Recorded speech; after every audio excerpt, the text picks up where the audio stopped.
this is the land. And this is the sea. If you already knew this, congratulations, you have all the necessary knowledge necessary to stop worrying about this fascist Romanian state and trying to sneak in and get back to some of the things we should be enjoying, like sending out some vibes at a stone circle, or getting to grips with some sacred geometry, or, whatever, But can things really ever be this simple? Well, no, not really. So why don't you sit back and enjoy while I talk to you about the hierarchy of law. Enjoy yourself. So when we think of the law, we generally think of this big towering mess of bylaws and codes and rules and regulations that you need to go to university for at least 7 years to actually begin to fathom. It's not actually true.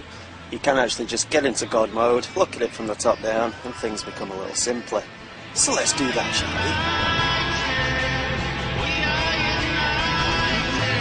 we? So right at the top of the tree we have divine law. Now divine law is the laws that govern the movement of energy throughout the universe, and obviously everything in the universe is energy, so divine law is everything. And divine law contains within itself the laws of intent, the laws of balance, the laws of attraction, and the laws of allowance. Now the law of allowance is what gives you your free will. You are free to do whatever you want to do. Natural law is the belief in some kind of natural justice system. So natural law is things like the laws of karma and the laws of synchronicity, which, coupled with the law of intent, will get you where you want to go in life. I'm glad I explained natural law really well, because it's really important.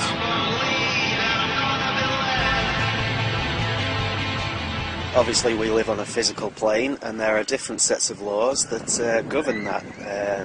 The first of which we get to, nestling just underneath natural law, is what's known as common law, or the law of the land. Now common law states quite clearly that you are born free and equal to everybody else, and you may do whatever you please whilst on this physical plane, provided you do not infringe upon the rights of another living soul. So that means you cannot harm anybody, you cannot steal from anybody, and you cannot use fraud in your contracts. You have to act with honour at all times. Now, if everybody abided by these laws, the law of the land, then there would be peace on earth. It covers absolutely every eventuality, I think.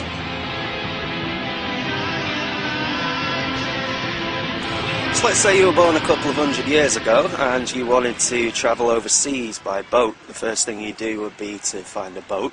The next thing would be to approach the captain and ask him if you could come aboard. Now the captain might say, of course you can come aboard, but you have to abide by the law. You have to pay me passage for where we're going to, and you also have to take your shoes off. I don't like your shoes. Now these aren't laws, these are what is known as statutes. Now a statute is a legislated rule of society which has been given the force of law by the consent of the governed. So that means before you actually consent to a statute, it's not law at all, it's an offer of contract.